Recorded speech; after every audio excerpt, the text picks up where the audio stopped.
Okay, SpongeBob. All right. Anyway. So.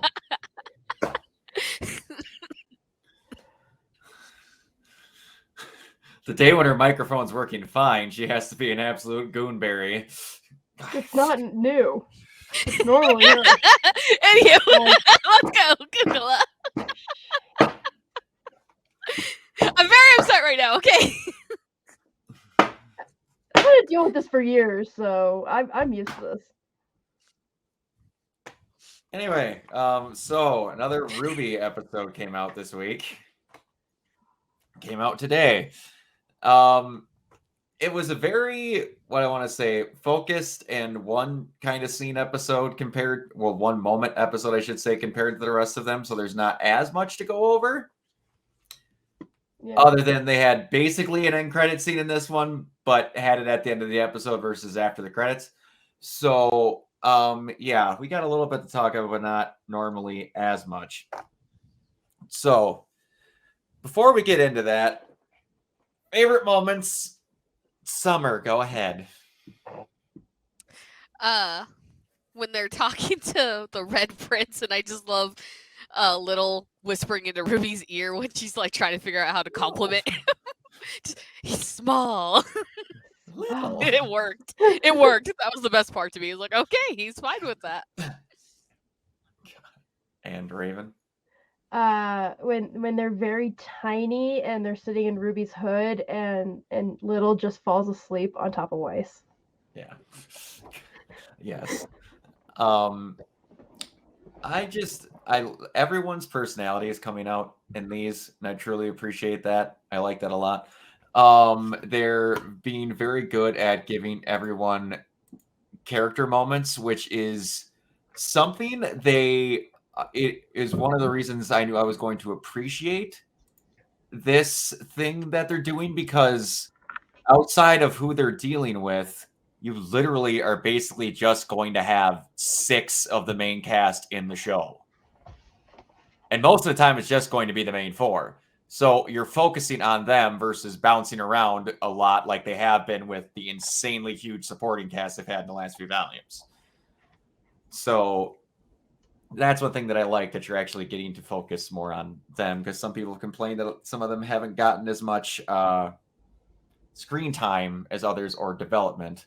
RWBY being the main one that people have complained about, and Weiss to somewhat of a degree, but going off of, again, my first thing that I'm going to show. But before we do that, I'm very appreciative of someone, and oh boy, am I going to butcher your YouTube name. I'm just letting you know, this person has commented on both of ours. And I'm just warning her ahead of time that I'm going to butcher your name.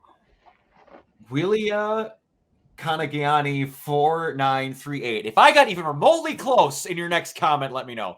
But thank you for watching and commenting each time. Greatly appreciate it. But anyway, so back to I should say, going on to a couple of notes before we get to pictures.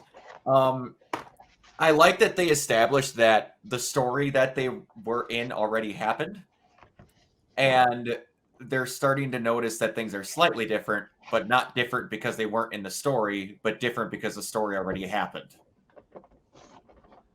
Yeah. And how they aren't the first humans that have been there. And like we've established in this episode, one prevailing fan theory that some people had was that Neo was Alex, just disguised as a random human. No, Alex has already been there somehow and gone, which I'm starting to think that the intro was partially a lie, that they're just running through what Alex has already been through, instead of her physically leading them the whole way. Yeah. I could see it like they're just following the path, like how you follow a character's path line or your old path line in a video game. Yeah. That's kind of why I see it. Yeah. Like exactly how Weiss put it. They're in the stupid sequel. They're in the stupid sequel. I love that so Weiss much. might be my favorite this whole volume right now. Oh, absolutely. And we'll get into that with the very first picture that I have. But she's gonna die because Rachel likes her. No, it's not her favorite side character. Yeah, Remember. it's only side characters like Forrest. because we tried getting her to like Cinder for a whole volume and it didn't work. And yet we saw Cinder, even though it was just a morph. Yes, and we didn't get rid of her. That's why it only works if it's a side character. Sorry, Little. But yeah.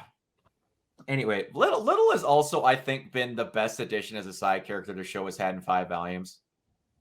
Yes. I just really enjoy the use of Little because, like, Little could have been so annoying, you know? Oh, absolutely. No, yeah, definitely. Oh yeah, but yet I'm literally excited every time he's going. He or she they are going to speak, because it's always just enough to where it's funny, and then they go back to sleep. Exactly. Yeah, they never overstay their welcome at all. It's me as a person. Yeah, and one thing that I kind of thought was going to happen in the show, and it didn't. I kind of thought that Ruby wasn't going to get her sight back until the end of this volume, and she was going to use Penny's sword the whole time. No, they just kick it away like a useless object. So heartbreaking. It is. It is. And I think that unless she sees a flashback, that they're not going to overdo the, hey, we're sorry about Penny. Like I thought they might, which is what I was talking about last time. But yeah, that was... part of me also expected that she was going to go off on the Red Prince, but it was good that she didn't.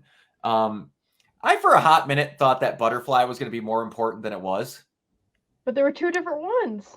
I know. I feel like it's a lead up to the caterpillar. Yeah. Yeah. That was the thing when I all of a sudden saw the yellow one. I'm like, oh, okay, because I thought maybe it was like a messenger or something. All of a sudden, he's just like, no, he's just eating the next one. So okay, they're just a thing that's there, type of deal.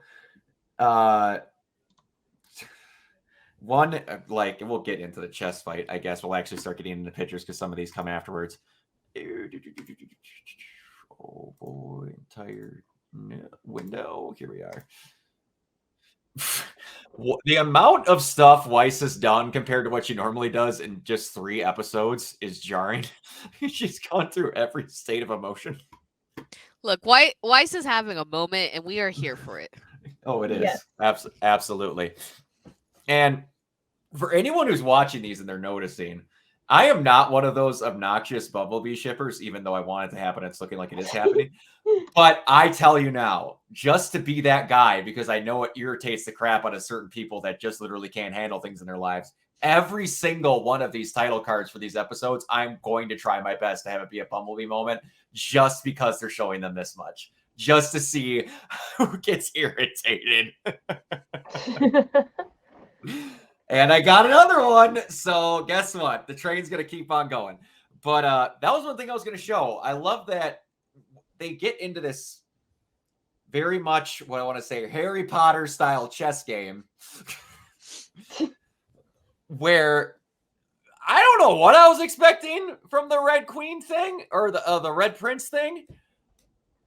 But them playing a chess game and then them being out of it, I was expecting. But I'm okay with that, because it did bring up some really great stuff, and we'll go into someone's theory later on with that. They did a lot of a good, like, actual team up stuff that they don't get to show a lot, because again, all the characters have been separated. So that's one thing. Again, I'm happy why they're together. And the new song that Casey was very proud to have play was great. One of my favorite songs the show has ever produced is Boop, because it's so different to what they normally do, like the horns and everything. It's just fantastic, and I really like the new song that they had in this. It was awesome. Mm-hmm. No, it was really good, and just being able to see the moments like in Volume 2 where Ruby just yelled out a code name, like I just imagined Ruby yelling Bumblebee, and we had that whole moment there. Yes, it was fantastic. And it called back on a number of things. I don't have any like clips or screenshots, I mean, but I know a lot of people were referencing the first fight with the Nevermore. Oh yeah, they basically do the same exact thing except with a different character. But someone else brought up a comparator. I just saw that. Yes. I was like, you know what? You're not wrong. someone also, I'll bring that up later. It involves someone that's in this. Someone was very, very upset on Tumblr because someone brought up an idea and they were not supportive of it. But yeah, I very much liked they also brought back the swing. Yes. It was fantastic. It was the best. And Yang's just having the best time of her life. she is, absolutely. She got her arm back and she's just like living. Living. Everyone on the main team outside of RWBY is living the best lives they possibly can. RWBY's having some moments that are better. They're not having her be, I want to end my life every moment. So that's good. But they're having her also not be happy, which is a good thing. You kind of have all that, like we said before, being bounced onto the other three characters that have to be the chipper ones at all points because they don't have her being it anymore. So that's kind of nice. But oh crud, where was the other? She's so tiny. There was a post on Tumblr that was way too many things to get in one screenshot, but it showed all of them being whipped towards the end of the thing, and then RWBY catching them and picking them up. And there was I want to say it was from a John Mulaney stand-up sketch, and it's like, my loved ones being hurled off a ledge into nowhere. That is one thing that I am incredibly sensitive about. Just Weiss in the center really holding on there though. Yes, and there was one that someone brought up where it's like how Weiss is still the shortest out of all of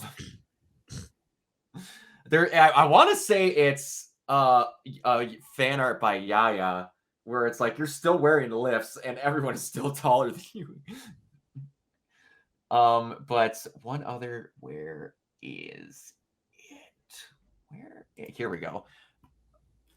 The overwork of the design in this whole place was great. It didn't overstay its welcome, but it's just my brain thinking of animating this stuff. It's awesome.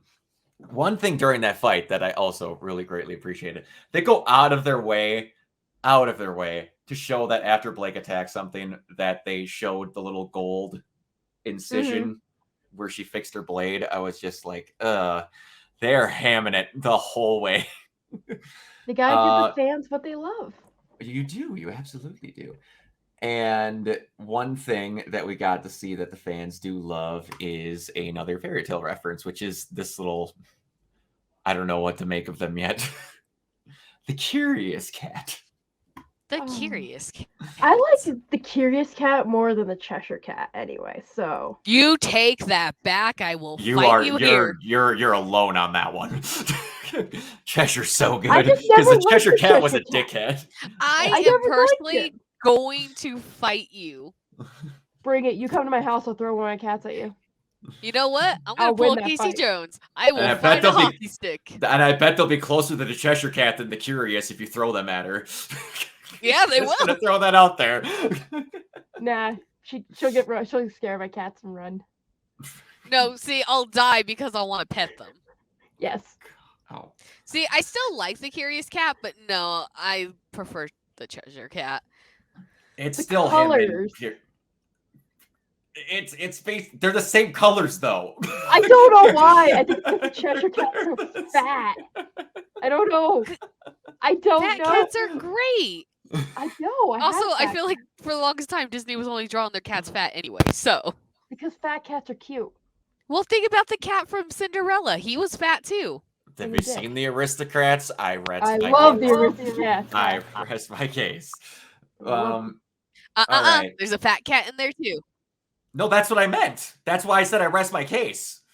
A good chunk of them were fat. That's what I said. For a while, Disney really only wanted to draw fat cats. Absolutely, and also, oh man, is it Disney? Oh, Over the Hedge Disney? No, that's not Disney. Oh, every time I think of it, Stella, super fat cat that lives in the house that got obsessed. Oh, I love it. But yeah, that ending of that chess game was just off the charts. I was going to be in the theories if someone had it compared, but like, yeah, The Weiss also summoning the sword for someone else to grab and not herself, and just parts of Grimm now. Oh, it's Yeah, so like good. when Being she able to use the opened it up semblance. with the wings and everything, that Yes. just looked cool in general. Oh, yes. Oh, it's getting better use of their semblances. And like that moment where Blake ran across upside down to avoid getting shot so they could set that exact attack up again. Oh, it's Yes. all Like right. this whole fight scene was just eye candy animation wise. Oh, absolutely. It was fantastic. And like the fact that they got on like gurneys to stretch themselves out. Yeah. I just like the fact that it's like they just stared at the prince and it's like, oh, I have to die. I know I have to die. And they just gave up and moved on. Yes. How unfair it was until they actually had things that could attack with weapons. And they're like, what? How could she do that? That's not fair. You know, And- until her Crashed pieces under the turned pressure. against them. Yeah. It reminded, I don't know if either of you have seen No Game, No Life at all. Yes. I have. When they're having the chess game that turned into a dating simulator that turned into all this other Yes, stupid I was horseshit. I was thinking about No Game No Life that whole time. I'm not gonna lie. Oh man, that's the only anime in my life that physically made my eyes hurt from how it was colored. That thing was so bright. Yeah, Yeah, hard it was. criticism there. Yeah, I agree Yeah, though. yeah, it was something else. But yeah, all right. So we also I'll show more pictures of it in the thing, but yeah, like kind of debunking one of the other fan theories that someone had that Neo got there after everyone else by a wide margin.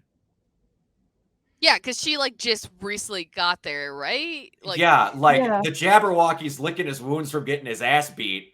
I was and gonna then say. she finally landed. And they also drop in like comets from what I've seen. Yeah. Yeah, she was just an explosion of pink. I Yeah, just like the introduction of it. It does look like the scene where they learned about the lore of like the dark and the light.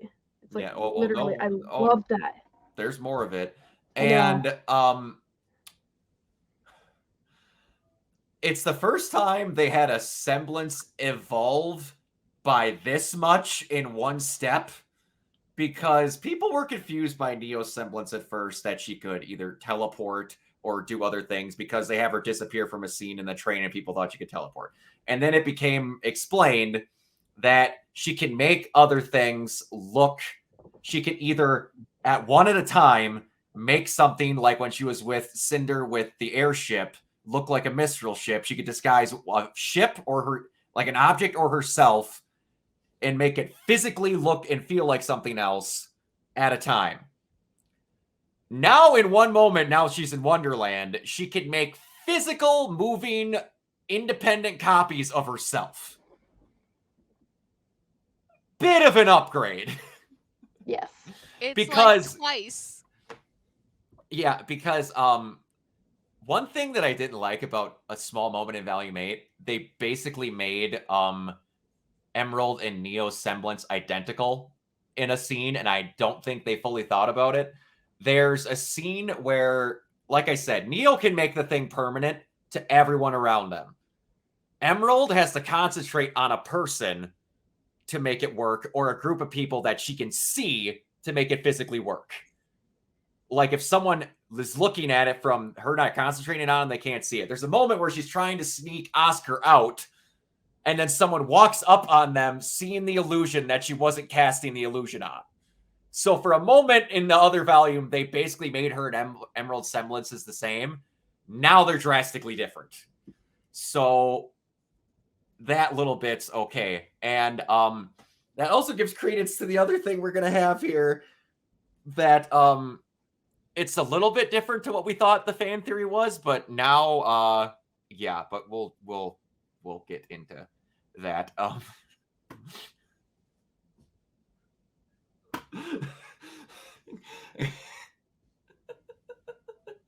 I would just want to show someone this image who doesn't even know anything of RWBY. Yes.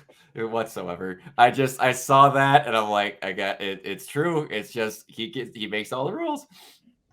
But I kind of got these not in the typical order I could, because I was kind of in a hurry at the end here. But one thing that was greatly pointed out, I noticed it a little bit, but they said it exactly in an image. Yeah. Yep. Yeah, it's kind of crazy how identical of a split that is. Like, even the bridge looks nicer on the dark side versus over here. But yeah, The dark side has cookies. They're amazing. yes, but cookies don't equal bridge maintenance. Yes, it does. No, it equals the opposite because I'm not doing work when I'm eating cookies. Sorry to tell you. But will you do work to get the cookies? No. Yes. Sorry. People that want cookies just want cookies. I'm not working to get cookies. I'm working to get a steak. Sorry. A steak. All right. So you must play your game and win at any cost. With the way the cat emphasizes this, a little previous fixation on purpose, I'm really thinking that they're actually characters in a story with a role they must play, and RWBY and them just kind of have to interact with them. Like you're literally working your way through a story and these are fixed events that already happened you have to deal with. That was a cool idea that I thought was a decent way to think about it. Can I just say the post under it is making me laugh? War of the Cat Faunus. Yeah, I forgot to clip this one properly. That's all I was reading. There's the context.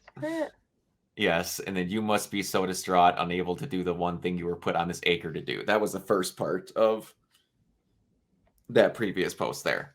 And then I love this next one.